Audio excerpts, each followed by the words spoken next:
Welcome to part 2 of my trip to Istanbul. If you're wondering why I'm here, check out part 1, linked in the description or in the upper right hand corner of the screen. To start things off, we took a ferry across the Bosphorus to the European side of Istanbul. Alright, we are in our second full day in Istanbul, where we are headed to the Grand Bazaar. We were going to do that yesterday, but ran out of time. There's lots to see and do here. The Grand Bazaar has a rich history dating back to the 15th century. It was established shortly after the Ottoman conquest of Constantinople in 1453. Entering the Grand Bazaar. The bazaar started as a small marketplace and expanded over the centuries to become one of the largest and oldest covered markets in the world. This place is massive. So Turkey is famous for hair transplants. There's a couple of guys over there. That looks painful. I don't know what this says, but it's a random fountain in the middle of the bazaar. So we're on a mission to find the best Turkish ice cream for this guy. I bought a rug. Originally they asked $2.20 for it, but I talked them down to $80. I don't know if that's a good price. I did it. I love to barter though. That's it's kind of like a gambling addiction for some people. I love to go to places where you can name your price. So Ben just couldn't get enough Turkish ice cream, and this guy's performance was much better than the one in my first video. So enjoy. Okay. Yes. Ice cream. Yes. Wow. Evet. Ice cream. Oh, yes. Hoppa. Haydi geçiyorum. Yes, bro. Evet, dedik burası. Armaraş. Yes, ice cream. Evet. Aman. Evet, dondurma dedik, oranla, ice cream, pastane, Yes, bro. bozma. Thank you. Okay. Merhaba. Come. Thank you very much. What are you, bro? So we made it safely out of the Grand Bazaar, and now we are visiting some mosques. This is the Blue Mosque. I'll get you a better view of it in just a second, but we're going to go in and check it out. The Blue Mosque, officially known as the Sultan Ahmed Mosque, has a history rooted in the 17th century. Commissioned by Sultan Ahmed I and designed by the architect Mehmed Aga, it only took 7 years to complete. So the Hagia Sophia is there. It's built around the 6th century, and we're about to enter the Blue Mosque. The mosque earned its nickname, the Blue Mosque, due to the blue tiles adorning its interior, a characteristic feature of Ottoman architecture. We have to take off our shoes because we're in a mosque. Sultan Ahmed I had the mosque built to rival the nearby Hagia Sophia, and its construction played a role in addressing the need for a larger imperial mosque. The Blue Mosque stands adjacent to the Hagia Sophia, creating a visual and symbolic link between the two structures.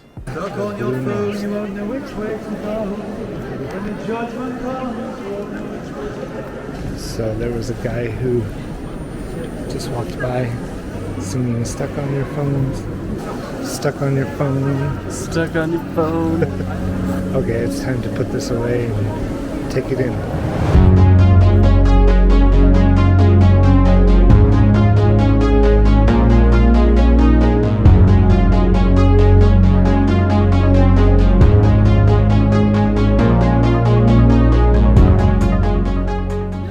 Just in the Blue Mosque, and they closed it down for prayer, so no visitors unless you're there to pray. So has to be respectful. And then this is the Hagia Sophia. It's one I was talking about. It was built in the 6th century. It was originally a cathedral. I believe I'll have to do some research. And then it was turned into a mosque. So originally a cathedral, now a mosque, but it's the building is 1,500 years old. It's crazy. I bet that is the oldest building I've ever seen. So we're gonna head into the Hagia Sophia, but we'll see that we're at a mosque. But there's a cross on this pillar because this used to be Christian. From the Byzantine era. Ancient Greek on the pillars. The Hagia Sophia has a storied history dating back to its construction in 537 CE during the Byzantine era. Inside the Hagia Sophia, originally built as an Eastern Orthodox cathedral, it served as the principal church of Constantinople for nearly 1,000 years. It's massive. After the Ottoman Empire conquered Constantinople in 1453, the Hagia Sophia was converted into a mosque by Sultan Mehmed II. Islamic architectural elements were added, including minarets and calligraphy, blending the Byzantine and Ottoman influences. The Hagia Sophia continued to function as a mosque for several centuries. In 1935, under the Republic of Turkey and the leadership of Mustafa Kemal Ataturk, the Hagia Sophia was secularized and turned into a museum as part of broader efforts to modernize and secularize the country. However, in 2020, the Turkish government converted it back into a mosque. Outside of the Blue Mosque and the Hagia Sophia were many other ancient artifacts. This obelisk was transported from Egypt by Constantinople to decorate his new capital. So it was taken from Egypt, but it was built in like 14 something BC, put on this pedestal, and then this was below ground and was excavated during the Ottoman Empire and like the rising ground and stuff. But there's just a lot of these different relics from the different empires here in Istanbul. Yeah, so it was around 1450 BC. Anyway, imagine stealing that from Egypt. There's Ben getting teased. The whole reason he came to Turkey. What's the name? Yo-yo. Yo-yo? Oh, yo-yo, yeah. We have yo-yo. Turkish yo-yo. Topaj is Turkish, English yo-yo. Yeah. Tim? I'm Timur. Timur? Okay, and I'm Tim. Thank you. So we tried to go into the Topkapi Palace, but it was closed. Here's a cool view of the Hagia Sophia and the Blue Mosque.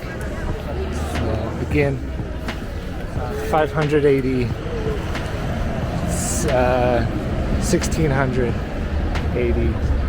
So old and new. Again, probably one of the oldest buildings I've ever seen. Topkapi Palace served as the primary residence of Ottoman sultans for nearly 400 years. Built in the 15th century, it showcases exquisite Ottoman architecture and houses a vast collection of imperial treasures, including the Prophet Muhammad's cloak and sword. So we are here at dinner at a kebab place. This is a platter. It's meant to feed 3 people, but that's even big for Americans. What's all of this food? Can't wait to dig in. With our stomachs full of food and our heads full of history, it was time to turn in for the night.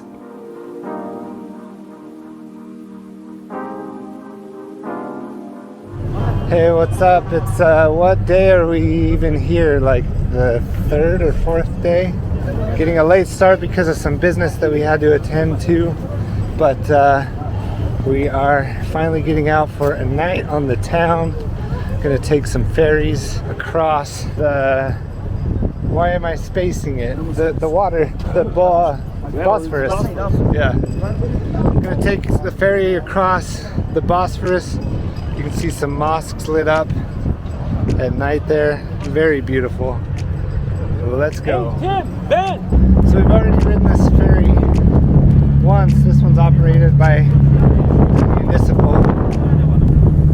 But to ride it at night is something else. So this is the Asian side of Istanbul, or the Anatolian side. You see the flag there. And then we're headed over to the European side. Again, there's that historic building from the Ottoman Empire.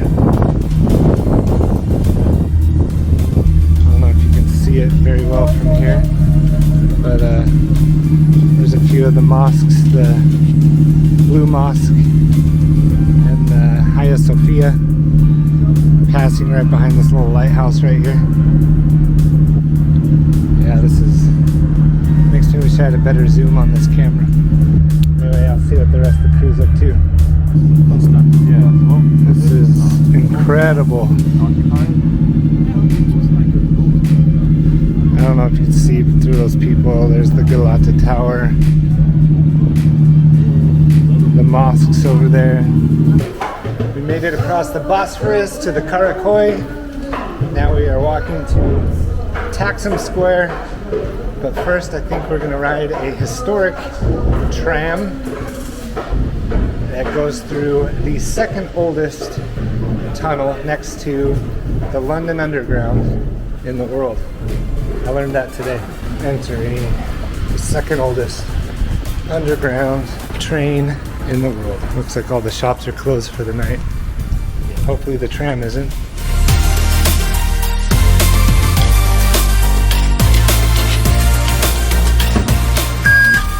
Tap me in. Simply called the tunnel, it's the world's second oldest underground urban railway and a historic funicular that connects the neighborhoods of Karakoy and Beyoğlu. It has been operational since 1875, providing a short yet significant transportation link in the city. Wow, it's a short ride, but it's pretty cool. Riding a part of history. We're gonna ride this historic trolley. What's the name of this area again? Istiklal. Istiklal. Yep. Through Istiklal, historic. If it floats, flies, or drives on rails, I want to ride it. So it was a no-brainer for me to want to ride this historic trolley on Istiklal Street on our way to Taksim Square. What do you think, Tyler? Just like San Francisco? Just like it. We are in Taksim Square. This is a statue dedicated to the independence of Turkey. That's Ataturk in front. Here's a mosque right behind it. This is celebrating Turkish freedom. There's also an election happening on Sunday. I think I mentioned that before. So there's all sorts of campaign flags flying above Taksim Square. But this is a very touristy area. We rode that historic tram. It was like a 5-minute ride for $1. I don't know, saved my feet from walking, I guess. But when in Taksim Square, there's a cathedral right there, a Christian cathedral, and then tourist shops everywhere. We're at a popular place for a doner, which is that right there. And then they have these, I think it tastes like a sloppy joe, but they call it a wet burger. I want to start a wet burger in the United States. But yeah, this doner, they call it like a sandwich. You can see cutting it off there as it cooks. And then they serve it. After riding the historic trolley down Istiklal Street, we decided to walk back down it to see what we missed. It's like 10 p.m. and it's this busy. It's crazy. It's late. It is past midnight. And we're trying to find our way back across the Bosphorus to the Asian side. Our feet hurt. We're tired. We have one full day left here before we fly out. So we need to get some rest.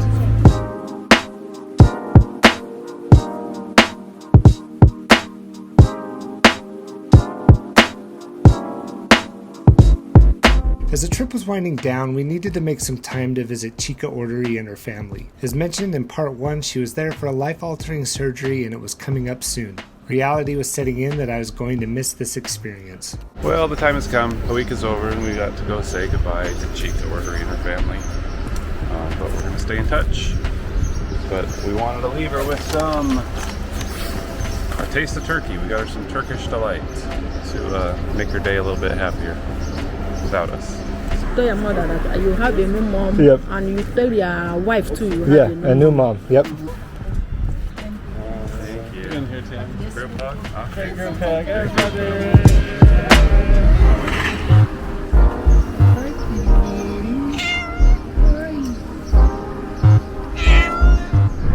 We're packed back here like sardines.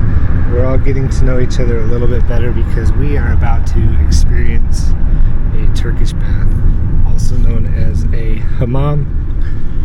A little bit of history. Back in the day, the rich sultans would get bathed by other people, but now it's like one of the tourist attractions here. So when in Rome or Istanbul, do as the Istanbul sultans do and get a hammam. Right, Tyler? Right. Anyway, this was like the one thing when I found out I was coming to Istanbul that I wanted to do. I don't know why. It might be a good experience. It might be an awkward experience. If you look it up on YouTube, you'll see all sorts of different experiences. So we have yet to find out what ours will be, but basically you get bathed by somebody, to put it bluntly, and I guess it's time to find out what it's all about. We actually fly out first thing tomorrow morning, so happy that we're able to squeeze it in. All right, so we are in the area of Üsküdar, this back alley area. And here we go into the historical Turkish bath for men. Çinili Hammam. Çinili Hammami. What do you think, Ben? Well, there we go. Nice knowing me. In Üsküdar, on the Asian side of Istanbul, lies the Çinili Hammam, a local favorite with a rich history. Renowned for its historic tiles, this bath preserves its original structure, featuring two 380-year-old dome chambers heated by a wood furnace. We stepped into the past at the Çinili Hammam, where centuries-old bathing traditions continue to thrive. They gave us each a private room with a Turkish towel. It's warm. But yeah, we're just in this tiny room, and I guess we stripped down. Obviously, I'm not going to show that. Well, that was an experience. That was hilarious. So you go in and you chill, pour water over yourself, and then go get scrubbed down by a guy my dad's age, and that exfoliates the skin. Sat in the sauna for a bit, then they lay you on this marble slab and empty this bag of soap on you and just wash your body. It was crazy, but I'm all done. I feel clean, relaxed. I think it's time to go home, back to Utah, where this doesn't exist. That was an experience. It was a good experience. I'd actually recommend it. And we met the owner, who was super nice. He's 5th generation. This hammam, 380 years old, so can't get more authentic than that. Sure, yeah, there's older ones in the city, but I mean, you're in this neighborhood here, back alley, we're a little uncertain of where we're going, then they give you a mineral water and you're on your way. Nice and clean is a good way to end this trip.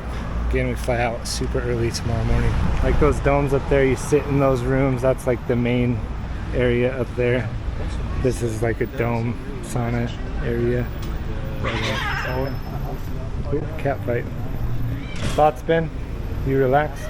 Yeah, I don't regret that. I felt good. Would you recommend ending a trip in a hammam? Starting and ending? Starting and ending, and then maybe a couple in between. It's actually not a bad idea after a freaking 22-hour flight. I want to show you. Come here and then prepare for a 24-hour flight. But we're going to explore this area for a little bit. Here we are in downtown Üsküdar, which is a district in Istanbul. Of course, that's where this whole video is.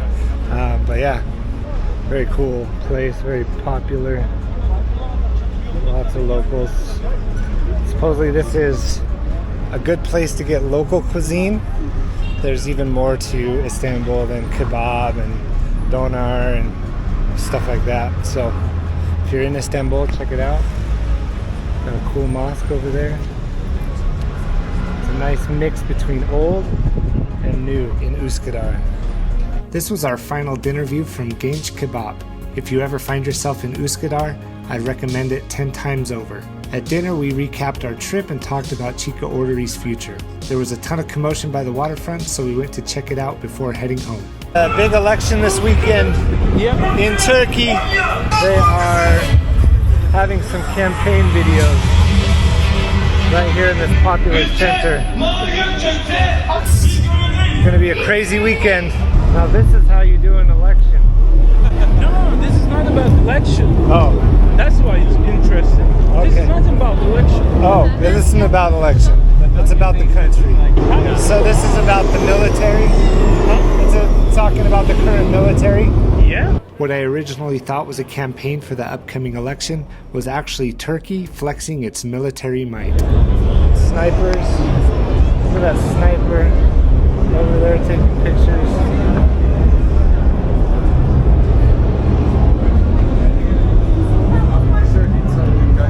The camera audio here wasn't the greatest due to the wind, but I was just taking in our final night in Istanbul, enjoying the skyline, seeing the modern mixed with the ancient. It was one of those moments that I'll never forget.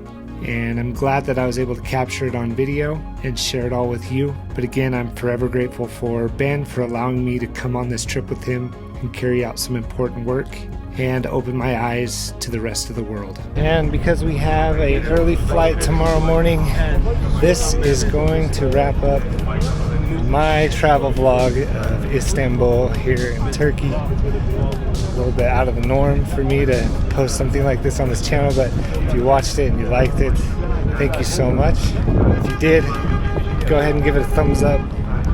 Comment down below, have you ever been here? Or what'd you think? And of course, have a great rest of your day.